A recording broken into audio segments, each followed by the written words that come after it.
تصادف کرد. یه جوری با من صحبت کرد که انگار من مقصرم و فرار کرد. یکی که به قول داده خواستگاریت میاد و میبینیش. این ملاقات خواهی کرد. یعنی چای خوب نیست زیاد بخوری، استخوان درد میگیره. یه چای فقط یه دونه لیوان خوردم. یدا. از بلاهای گل من آماده شدم. بذارم اوتفیت هم رو همه چیز اینجا یکم به هم ریخته است ولی کارش هم خیلی نانا شدم. چتریام هم درست کردم ولی درست نشد. بلد نیستم استاری کنم. فقط بلدم بچینمش. بریم دنبال کیمیا اومده دنبالم. بریم بیرون. سلام بر کیمیا خانیو. سلام. فرد مورد علاقتون آوردم. بالاخره اومدم. نمیدونم هنوز اونی که رو کیمیا کراش داشت هست تو چنل یا نه. کسی رو کراش داشت؟ آره. این حالا هیچی قصابی کنار خونمون رو کراش داره. حالا بذار بقیه‌اشو میگم بعدن. آره خلاصه دوست داغ داشتن، دختر خاله داغ داشتن، این بلایا هم داره. بلایا عزیزم بلا نگو. کجا داریم میریم؟ بنزین بزنیم. بنزین بزنیم. راننده من همیشه چیزم فرانسیس چی؟ نه اسمش فرانسیس پسنجرم. تصادف کرد. تو سر دور برگردون. آها من چه گوهی بخورم خسته شدم. یعنی نگاه کردی ماشینو؟ آره اصلا شکسته اون قسمتش. دارم با هم صحبت میکنم.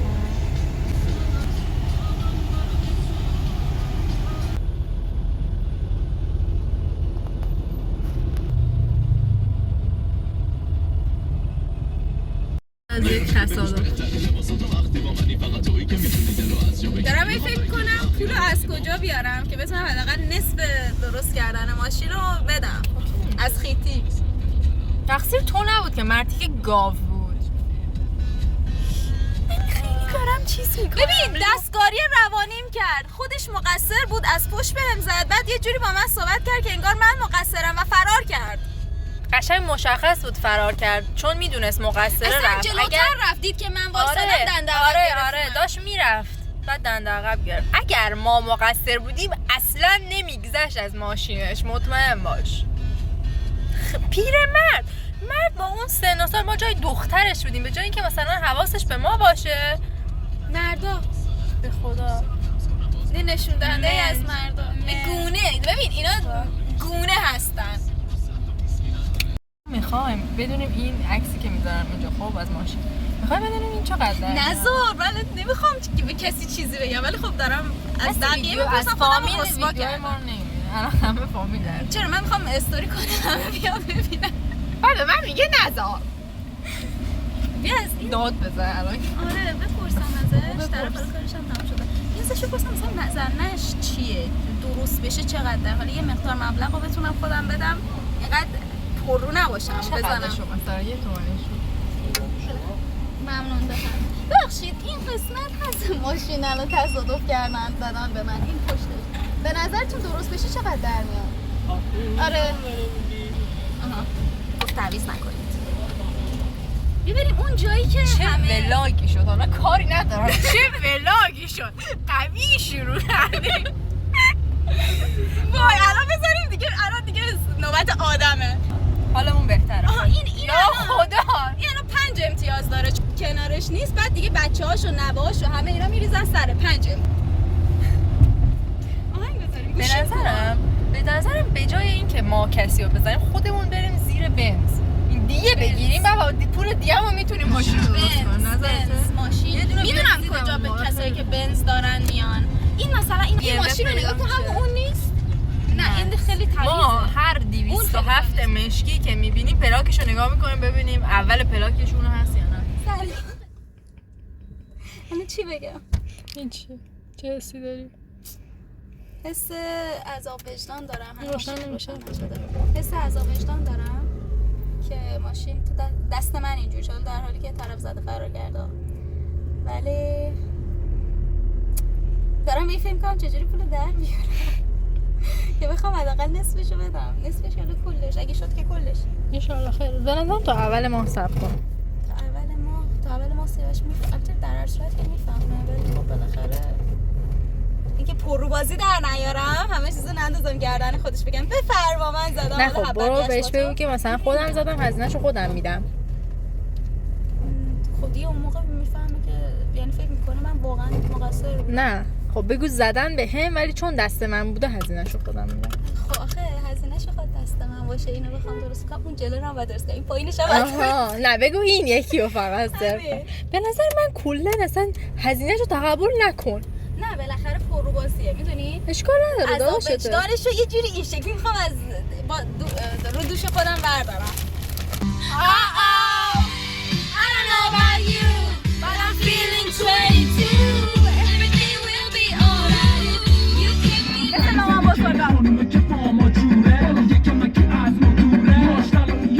مانیا رو برداشتیم، معلوم نیست سوارش کردیم، داریم میبریمش به مقصد. مقصد کجاست؟ کردیم چون مقصد فلافلی رحمت. فلافلی رحمت. نه بعد بریم خونه برقا رو برداریم. آره میخوایم فال بگیریم. دور هم جمع شدیم حقیقتا واسه اون آدمایی که الان فکر می‌کنم ما با یکی دیگه این داریم فال. راست میگه.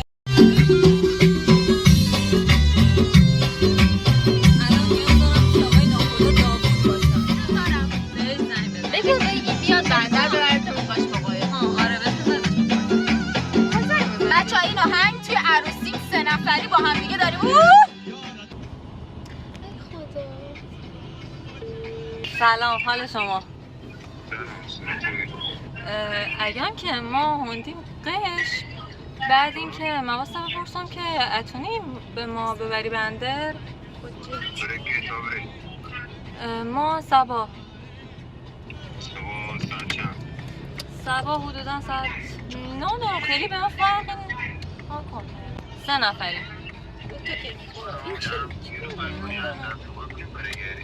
ماهی ها هستن الان؟ نه ماهی رفته مهاجرت کرد. گفت از دیگران من یه 12 تومانی میگیرم ولی از شما 6 تومن میگیرم. بعد گفت اینو یه لیسته میخوره، اینورم که بعد رنگ بزنم فلان فلان، گفتش از شما 6 تومن میگیرم. بعد گفتش که شماره‌شو از قبل داشتم. بعد گفت فردا بیا، فردا صبح بیار تا از مثلا 9:30 قبلش که خواستی بیاری اون زنگ بزن. بیارش بعد چیز کن. بعد که آوردی مثلا تا ساعت 2:30 ظهر اینا تمومش میکنم برات. ولی خب بحث اینه من الان 3 تومن دارم واسه اینکه ببین بدم. حالا نصفشو میدم، نصفشو بعدم میدم. دوست سیاه آره دیگه منطقیه. اصلی احساس و تعلق کردن است. تشریفات چرت و پرتایی واقعا میگیره میخونی من نمیفهمم. دارم ازم میگم این قرض گرفتم از کسی، اینجوریش نکن، حساس رو کتاباش. تو داری با من بدر میزنی. کی میاد؟ کم شو بگیر. من اصلا میرم خونم.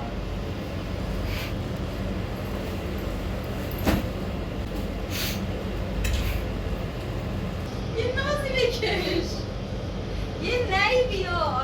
قهر تا قیامت. اصلا یعنی چی؟ مهمونتم یه نه نیستی مگه من خونه شما مهمونم که تو آره. خونه ما مهمون باشی؟ آره بس عزیزم باشو بریم یه چایی بخوریم. یه شما کیمیا رو دوست داریم این واقعیشه. هیچ کدوم از این تیکه ها رو سانسور نکنم. این واقعیشه، نگاه کنید. بیا نسترم بریم چایی درست کنیم. جا کیمیا سینگله و کاملا در دست مثل تو. خدا اگر پولدار هستین، قدتون بلند، هیکلتون خوبه، اخلاقتون هم خوبه، بیایید بگیرینش. نمیخوام کسی منو بگیره. حالا باهاش وارد رابطه بشه، درخواست پیشنهاد بدید، برید دلش رو ببرید. من لاین داری بس بگم واسه خودت. من لاین دیستنس نمیتونم عزیزم. اگر هستی در اگرامون بیا.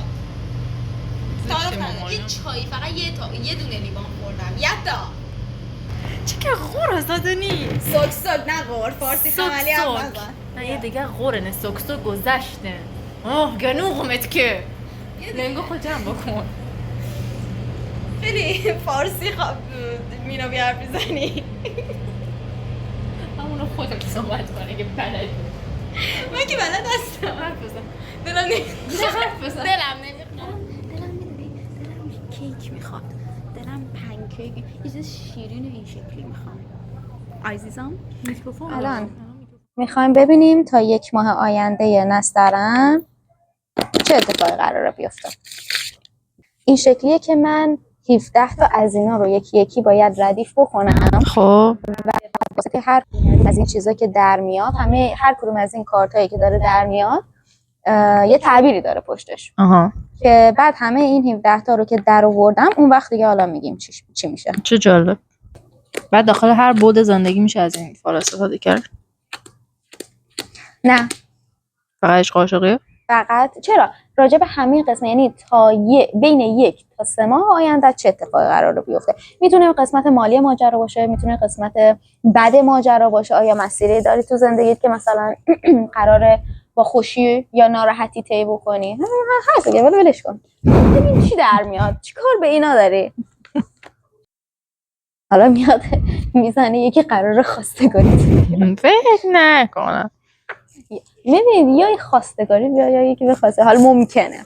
بذار ببینیم چی میشه. ماه پیک میگه که غم و اندوه زیادی توی گذشته به تو رسیده. مال گذشته داره نشون میده خب که قبلا داشتی. 4 گشنیز میگه که پول زیادی به دستت میرسه. واو به دست من؟ بله در 1 ماه آینده. آره قراره منم تقسیم من نمیشناسم شما. خب میگه این داره میگه که مراد و آرزوی بزرگ و خوبی داری. چی میگه؟ بهت نگفت میگه به خواستگاری خواهی رفت یا به خواستگاریت خواهند آمد. خب در 1 ماه آینده. گوش بده. آره خب چون توی این کارت داره میگه که مراد خوبی تو دلت هست، نیت خوبی داری، این و بعدش کارت خواستگاری اومده، شاید واقعا مثلا مرتبط به اون باشه، میتونه نباشه ولی احتمال بیشتر چون بعد از این اومده احتمالش جالبه. خب خیر ان شاءالله. 3 پیک داره میگه که غصه و ناراحتی عمیق روحی برایت به وجود میآید. یا اول فضل. بعد 8 گشنیز هم میگه که با کسی ملاقات میکنی که مشکلاتت رو حل میکند. در 1 ماه آینده معجزه یکی در بیاد. مثلا طرف ملاقات میکنی و دلیل معجزه میشه چه جالب. خب مرد پولدار الهی بمیرم برات. خب میگه 6 خش میگه راه یا سفر خوب و روشنی در زندگیت دیده میشود. چه جالب. که احتمالاً به ربط به کار و بار و اینا داره که دنبالشم. آره خب خب عزیزم اینجا گفت یکی به خواستگاریت میاد، یکی شاید ما چه میدونیم شاید حالا امیدواریم که یک انسان شایسته‌ای باشه. چه مثلا anyway میگم بهتره. خب 6 دل داره میگه که آرزویت به واسطه شخصی برآورده میشود. گفتیم اینجا که یه آدمی میاد کمک میکنه، اینجا دوباره داره به همون آدم تاکید میکنه. چه جالب. آره و 6 و این چیه؟ سرباز پیک میگه که یک مرد جوان از دستت ناراحت میباشه. چون ناراحت کردی. این مرد جوان میتونه مثلا برادرت باشه، میتونه فامیل باشه. پارسا ناراحته چون قرار موهاشو کوتاه کنم نکردم. ناراحتی ازش؟ میگه نه ناراحت نیستی؟ ببین برو بگرد ببین کی از دستت ناراحت. شاید باشی، شاید خدا میدونه. داره میگه که بعدش این بود. 6 پیک داره میگه که راه یا سفر را با دلهوره و ناراحتی پیش خواهی رفت.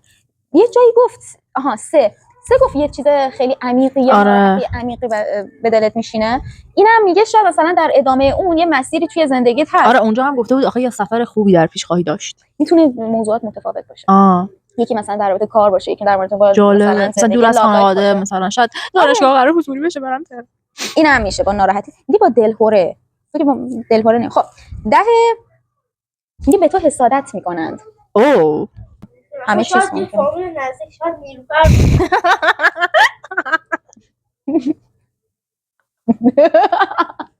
اینو دوست نباشم، شاید صدام باشه. آره ممکنه اصلا یک فرد خیلی نزدیک چه خیلی باله.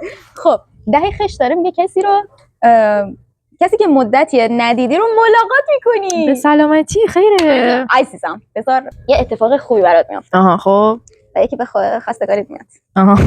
و یکی که به قول داده خواستگاریت میاد و میبینیش. این ملاقات خواهی کرد، یعنی توی این از الان تا 1 ماه آینده اتفاق میفته. هنوز نیفتاده. خب 8 دل نشون میده که داری یه کاری رو پنهون میکنی از دیگران. بابا داره بهم زنگ میزنه، استاپ کن. اوکی. این وسط که ما داریم فال میگیریم همزمان آمریکا داره میزنه و من فکر کنم اصلا اینترنت ها انقدر وصل نباشه که من این ویدیو رو ادیت کنم و پست کنم. نه عزیزم، اینو جمعه تو میذاری، اینو باید جمعه بذاری. اگه اینترنت ها وصل بود میذارم، اصلا ولی الان داره بنده رو میزنه. پنجشنبه شب میذاری، ولی بنده رو داره میزنه همش. هفت دل داره میگه که مسافرت راه دور در پیش داری. او مای گاد. خب ولی داره میگه که شما نمیخواین بخوابین؟ بریم بگیرین بخوابین. تو چقدر افسرده این نیلوفر. یه چای میریزی؟ یه چایمون نشه. خب میگه که یه نفری یه مسافرت راه دور سفر دارم. خب و در ادامه داشتیم میگفتیم که یک نفری رو ملاقات خواهی کرد. بله. شاید مثلا یه عزیز راه دوری. آفرین. خب و به جشن مهمانی دعوت میشم. الهی میرم برات. الهی چقدر خوب، چقدر عالی، چقدر به قرار کیمیا رو با خودت ببری. مثلا نگاه اصلا نوشته اینجا به جان خودم کیمیا رو هم داری میبری. نگاه کن گفته بود اینجا یه کار رو با دلهوره انجام میدی، یه مسیری رو با دلهوره میری، گفته یه اتفاقی چیز ناراحت کننده عمیقی برات به وجود، به خاطر اینکه کیمیا رو با خودت میبری جشن مهمونی. خیلی ترسناکه که من الان دارم فیلم ابسشن رو نگاه میکنم و من دارم با نیکی همزاد پنداری میکنم. What the fuck.